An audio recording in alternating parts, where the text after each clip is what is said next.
دنبال کار نون و آبدار میگردی؟ ناترازی روانی داری؟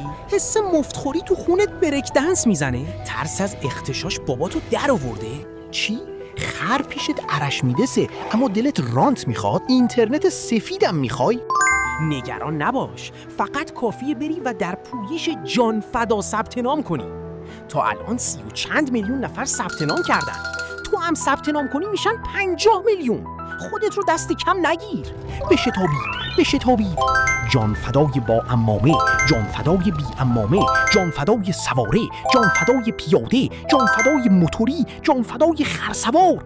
با جان فدای روزمزد شبی 300 تومن به بالا کاسب شوید. با حضور خفاش‌های پرستو محور و گامیش‌های بوفالو پیکر. بابا پولمون کجا بود؟ پول نی.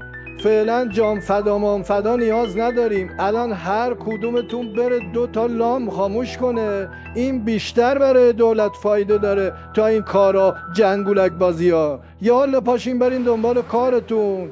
31 میلیون خورده ای.